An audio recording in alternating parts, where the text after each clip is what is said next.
how did we get so close to David?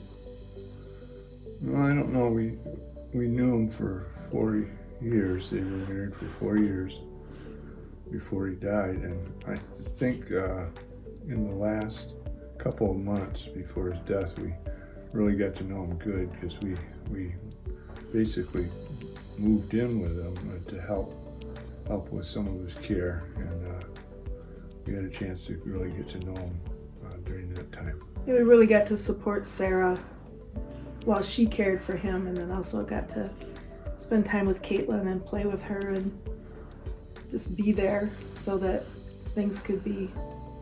so David could be supported in the ways that he needed to be. So that was a pretty significant time for us, because it was all hands on deck, and we did move from Grand Rapids pretty much full time just to be there, and it was probably a very important time in our life as well, right? Mm-hmm.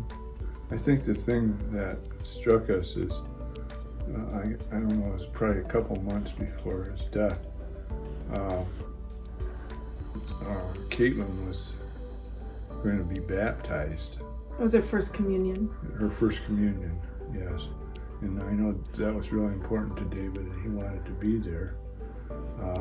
And Sarah and Caitlin tried to get him ready to go, but at that point he was so sick.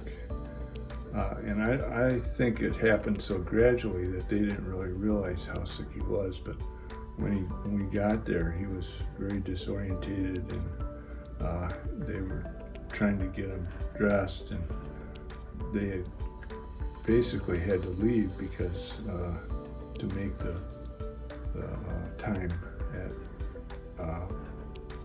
the communion on time. So they called us on the cell phone and let us know what the situation was, and we got there.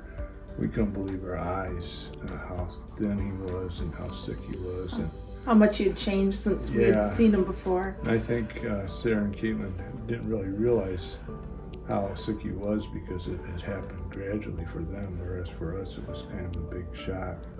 Anyway, we made it, and we went through the ceremony. Yeah. Later that day, I think, we brought him to the hospital. Yeah, the whole family gathered.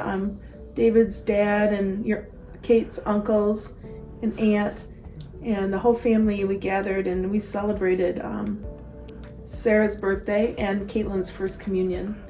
And she's also pretty in this little white dress, and everybody was celebrating that she had made this her first communion. It was a very significant part of her life, especially in the eyes of her dad.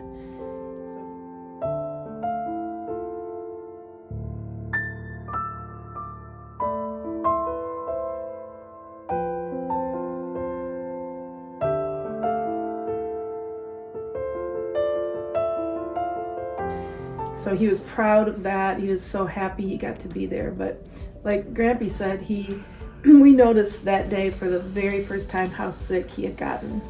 So we got his dad and Grampy and his brother Alan together and convinced Dad to go to the hospital that night. Yeah, he really didn't want to go. He did not want to leave. Rose made him to go. Yeah, so he went, and that was when we noticed it was probably going to be the beginning of a journey.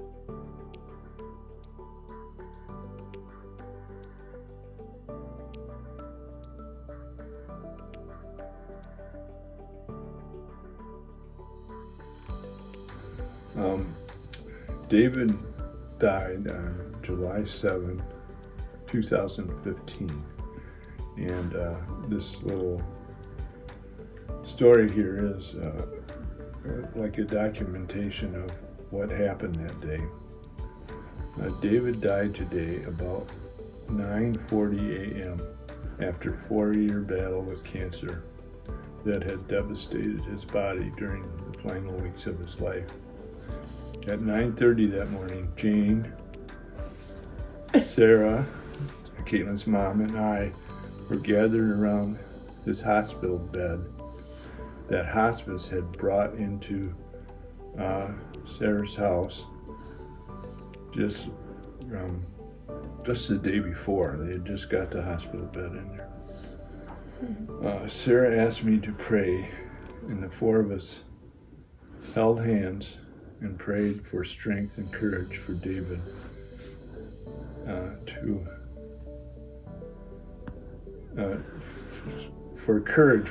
to face his imminent transition from life into his new life after death.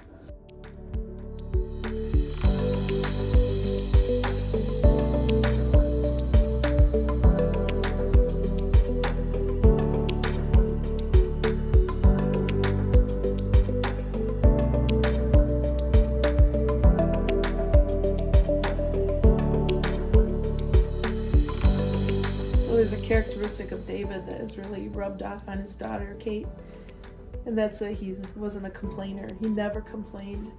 He was a sick man. He hurt. He had a lot of pain. He went through a lot of treatment.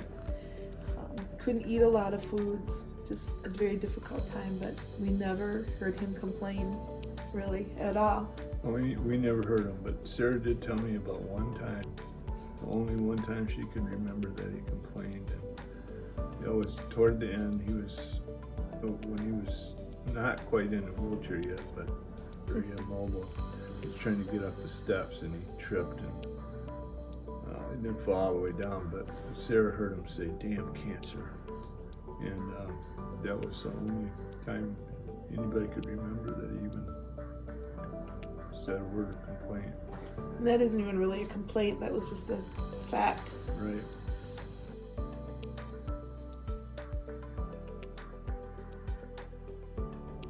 We have a family holiday, July 1st, and the year David died, on July 7th, that July 1st, we called that forever to be Icy Day.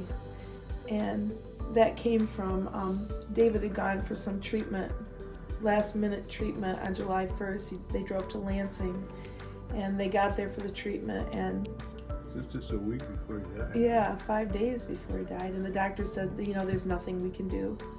So they got back in the car. That was a pretty big deal to drive to Lansing. It was by over an hour drive. And David asked for if they could stop and get ices. And he was told that wasn't a good idea because he didn't need the sugar.